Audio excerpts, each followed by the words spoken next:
Il n'y a plus de marge d'erreur. Il ne reste plus que 4 équipes en lice pour conquérir la Coupe du Monde 2026. Et la première demi-finale nous offre un véritable choc. La France contre l'Espagne, 2 championnes du monde, 2 des meilleures générations du football européen, 2 styles complètement différents et un seul billet pour la grande finale de la Coupe du Monde. La rencontre se jouera dans le spectaculaire Dallas Stadium d'Arlington, au Texas, où l'on attend une affluence record avec plus de 88 000 supporters dans les tribunes pour vivre l'une des nuits les plus importantes du football mondial. L'Espagne arrive après avoir éliminé la Belgique 2-1 lors d'un match très disputé, démontrant une fois de plus que l'équipe de Luis de la Fuente sait se montrer compétitive dans les moments décisifs.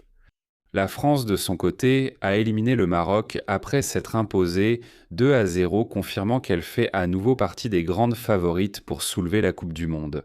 Mais maintenant, tout change absolument. Il ne suffit plus de bien jouer, il ne suffit plus de rivaliser. Maintenant, une seule chose compte, gagner. Parce que le vainqueur ne sera plus qu'à un match de devenir champion du monde, et le perdant devra se contenter de disputer la petite finale pour la 3e place. C'est pourquoi des millions de supporters cherchent exactement la même information. À quelle heure joue la France ? Contre l'Espagne. En Espagne, sur la péninsule et aux Baléares, le match commencera à 21h. Aux Canaries, il débutera à 20h00. En France, le coup d'envoi sera donné à 21h. Au Portugal, il commencera à 20h00. Au Mexique, voici les horaires. Basse-Californie, 12h00, Sonora et Chihuahua, 13h00. Mexico, Guadalajara et Monterrey, 14h. En Colombie, au Pérou, en Équateur et au Panama, le match commencera à 14h. Au Costa Rica, au Guatemala, au Honduras, au Salvador et au Nicaragua, il débutera à 13h00. Au Venezuela, en Bolivie, au Chili et au Paraguay, ce sera à 15h. En Argentine, en Uruguay et au Brésil, le match commencera à 16h00. En République dominicaine, à Porto Rico et à Cuba, il débutera à 15h. Si vous nous suivez depuis les États-Unis, voici les horaires. Côte Est, New York, Miami, Orlando, 15h. Heure du centre, Dallas, Houston, Chicago, 14h. Heure des Rocheuses, Denver, 13h00. Côte Ouest, Los Angeles, San Francisco et Seattle, 12h00. Au Canada, Toronto, Ottawa et Montréal, 15h Winnipeg, 14h Calgary et Edmonton, 13h00, Vancouver, 12h00. Alors vous le savez, vérifiez bien votre horaire parce que nous avons droit à une demi-finale historique. Mbappé contre Lamine Yamal. Griezmann face à Pedri. 2 sélections spectaculaires qui se battent pour une place dans la grande finale de la Coupe du Monde 2026. Bloc 2. Où regarder France vs Espagne, chaîne de télévision et plateformes officielles. Et maintenant, passons à la question qui revient le plus ces dernières heures, où regarder en direct France vs Espagne. Si vous êtes en Espagne, le match sera diffusé en clair sur la une de Télévision Española. De plus, il sera disponible via RTVE Play pour le regarder depuis votre mobile, votre tablette, votre ordinateur ou n'importe quelle Smart TV.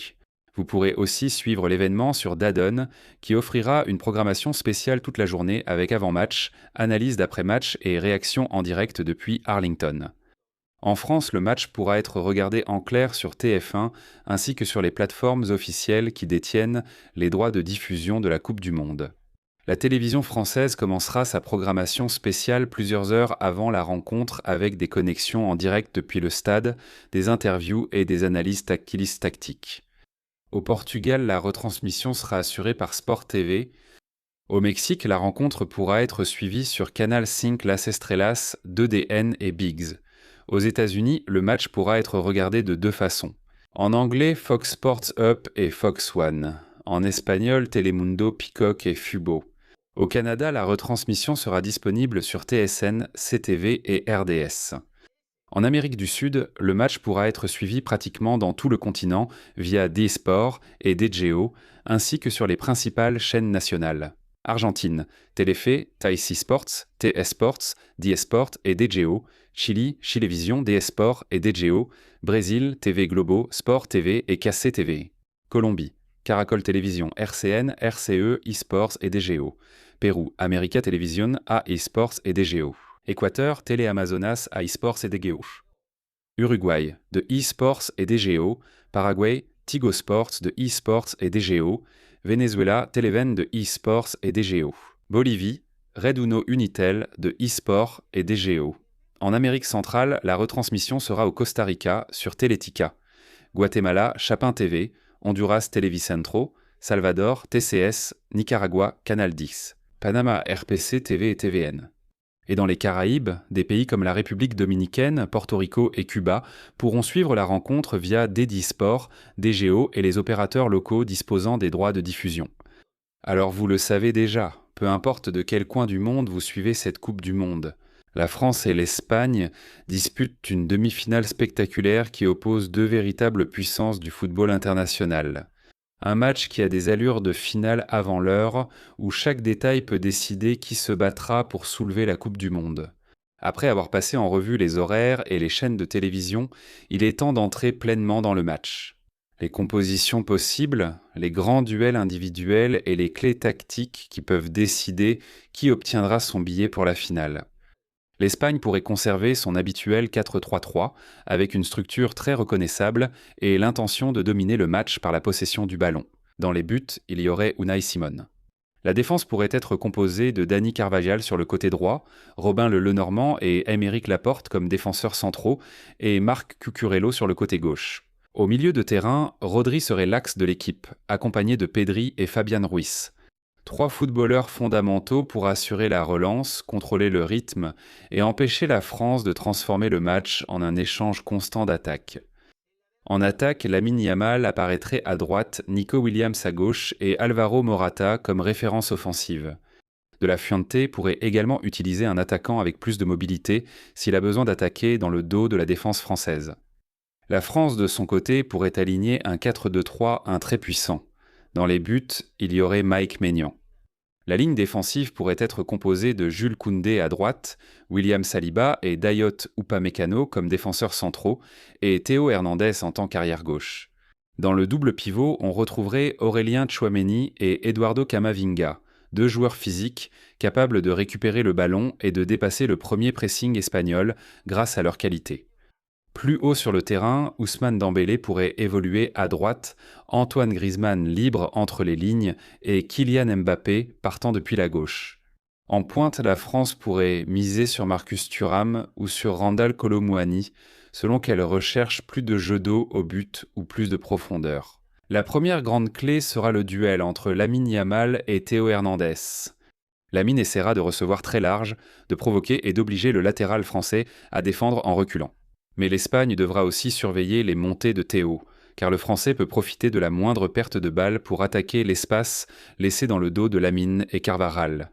La deuxième grande bataille sera Mbappé contre Carvajal et le Normand.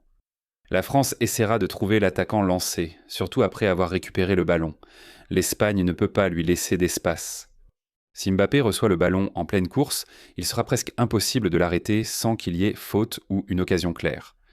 C'est pourquoi Rodri aura une mission décisive, couper les transitions avant que la France ne puisse activer Mbappé. Un autre point clé se jouera au milieu de terrain. L'Espagne a besoin que Pedri trouve des espaces entre Tchouaméni et Camavinga. S'il arrive à se retourner et à trouver Lamine, Nico ou Morata, l'Espagne pourra se créer des occasions. La France tentera d'empêcher Rodri de recevoir le ballon dans de bonnes conditions. Griezmann pourrait être chargé de venir le presser, obligeant l'Espagne à lancer le jeu par les défenseurs centraux ou les latéraux. Le duel entre Nico Williams et Koundé sera également fondamental. Nico peut faire basculer le match avec sa vitesse, mais Koundé est l'un des défenseurs les plus rapides et fiables de l'équipe de France. Si Nico parvient à gagner ce duel, l'Espagne aura une voie d'attaque constante, et attention aux coups de pied arrêtés.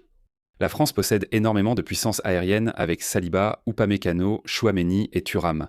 L'Espagne peut aussi faire mal avec Laporte, le Normand, Morata et Rodri. Dans une demi-finale aussi serrée, un corner, un coup franc latéral ou un ballon repoussé peuvent tout décider. L'Espagne essaiera de garder le ballon. La France cherchera à punir chaque perte. L'Espagne veut contrôler le rythme. La France veut le casser. Et l'équipe qui parviendra à imposer son scénario sera beaucoup plus proche de disputer la grande finale de la Coupe du Monde 2026.